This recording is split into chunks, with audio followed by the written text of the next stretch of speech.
Hi, this is Matt for tracyandmatt.co.uk and for unboxings.com. Here I have the XDA guide, which is actually the HTC Touch Cruise, or Touch Cruise 09 as most people are calling it.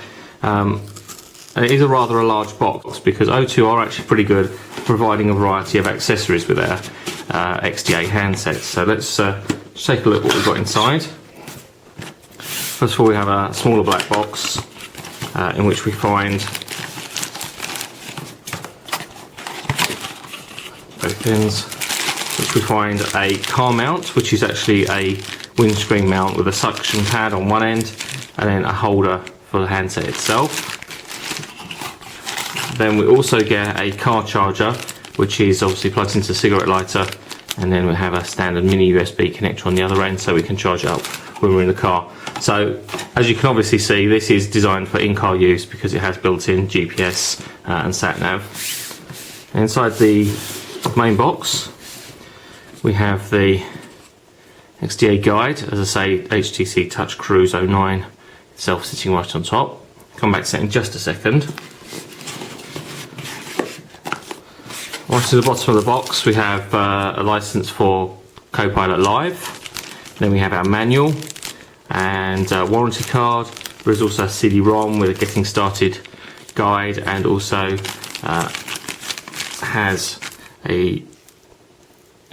ActiveSync 4.5, and also has Office Mobile Device Center for Vista, and also a demo version of Outlook 2007, which is a 60-day demo. Inside the internal box have a 1 gig micro SD card, adapter for the charger, that's a UK plug there, and the charger itself is the standard HTC USB style charger, so our 3-pin plug plugs into that. Then have a standard USB to micro USB sync charge cable.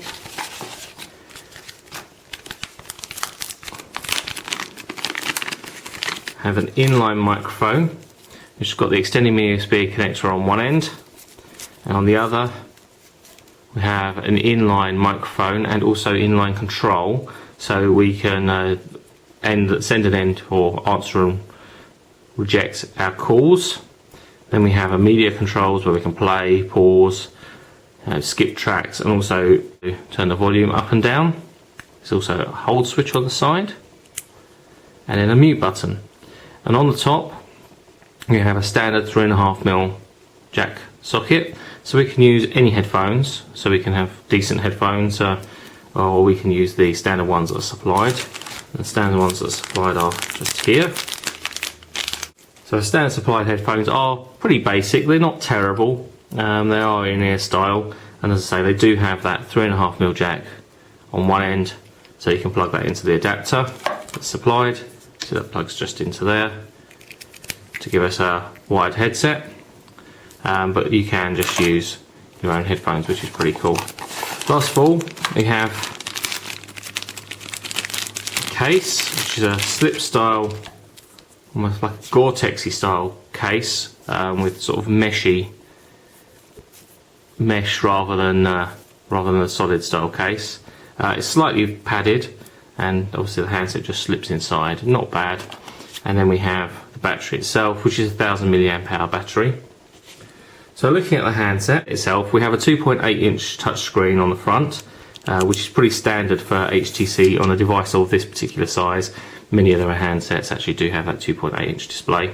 It is only quarter VGA, which is a bit of a shame. Would be nice to have had a VGA, at least a VGA display. Sadly not. No forward-facing VGA camera, but we do actually have 3G and HSDPA on this handset. Just HTC have chosen not to actually put that camera on. Below that we have a rotating dial, which also has D-pad up, down, left, right, and a push button in the centre. That's a nice generous size D-pad. I'm a fan of a D-pad. I find it easy to navigate around the display sometimes with a physical button rather than just using 100% touch screen, so I do like that. Below that we have a navigation button, we have the footprints button, which is a HTC feature. Then we have the red and green phone keys on either side, and the back the end call key does act as a home button at the same time. Top of the device, we just really have the power button and space for the stylus. This is a fixed length stylus, which is fairly small, but it's nicely weighted and quite stylish as styluses go. Nothing down the right hand side. On the bottom we have the microphone and then the connector, which is extended mini USB connector for sync charge and for plugging in headphones.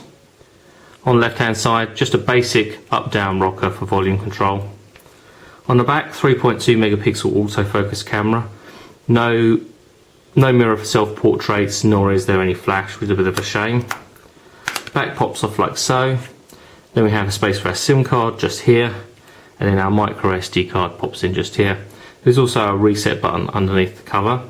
Now, I've mentioned this before, I do think it's a bit of a shame, and also slightly, I know, kind of pointless to have the reset button situated underneath the battery cover, underneath the back cover, because if I'm going to the extent of removing the back cover, I may as well just pop the battery out in order to reset rather than pushing the reset button, because I'm going to have to take the back cover off and remove the stylus in order to push the reset button, whereas if I just want to take the battery out, I just remove the back cover.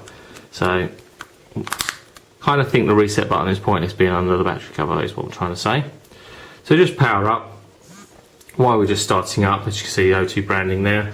Run down the rest of the specification. We've got a decent 512 meg of ROM and 256 meg of RAM, so it should go along quite nicely, coupled with a 528 MHz processor. Dimensions: 102mm from top to bottom, 53 wide and 14.5 thick. Quite a stylish looking device in my opinion. It's nice and flat on the front, quite shiny, with nice shiny buttons underneath. And this accent around the outside, which is a sort of a silver grey metal effect, and then a nice like darker metallic-y finish on the back, which does look quite nice. Just quickly go through the setup steps.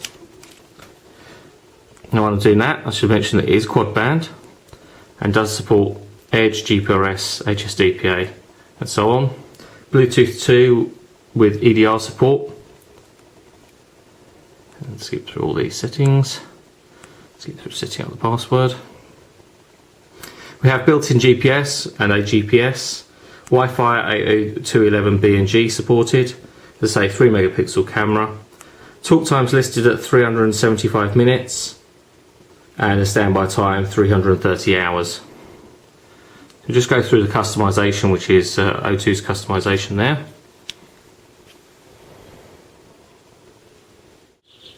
Okay, I should point out I have actually stopped and started recording because the setup and customization has taken about 7 or 8 minutes. I don't think you really want to watch 7 or 8 minutes of a little progress bar going along the bottom. So it has actually taken quite a while to actually do the setup, but it is just a one-off thing the first time you set up the phone or you actually hard reset, so it's not too terrible. So once we've booted up, we actually have touch flow, very similar to touch flow that we see on, say, the HTC Touch or even the Touch Diamond, with tabs along the bottom, and then we can scroll through the stuff on the front. We have a analog style clock on the front of the display, and then tabs along the bottom. So this is a home tab. Then we have a people tab, so we can add in a series of favourite people here. When we can scroll through, we can add various other people with a little photograph, so that we can just tap on their name or tap on their image and we can actually dial their number. Then we have the text display, again very similar. It would be threaded text if we had any on here. We have email accounts, again don't have any set up on the handset just at the moment, but our email accounts will be listed here. Then we have footprints. This is where we can actually tag photographs along with the GPS coordinates, and we actually display where we've been, where we're taking photographs and everything else. We'll show you that in a little bit more detail when we actually come to do the review. Then we have our internet page, so we have our browser, and then we have Yahoo search and a series of favourites that have already been put on here by O2. So they are O2 centric pages, as you can see here. There are maps and music, the O2 and so on. Then we have photos, and then a camera app. And it's again very standard HTC camera app. We can just use the, there is actually no dedicated camera button. It's nearly caught me out there. So we actually just push action button there. And it does take a picture, and the picture isn't bad. I mean, judging by the preview that's on the screen there, it's not too terrible. We'll just actually delete that, and then we go back, skip back to home, and then we've got camera. So we've got music, which we'll actually search through and look for all the media on the handset, weather, our map search, and then our settings, and then finally tabs for all different programs. So that's the HTC Cruise 09 or the XDA guide in a nutshell. We're going to do a full review for you over the next couple of weeks. The review will be online on tracyandmatt.co.uk very soon, and if you're a fan of our unboxing videos, please check out the rest at unboxings.com.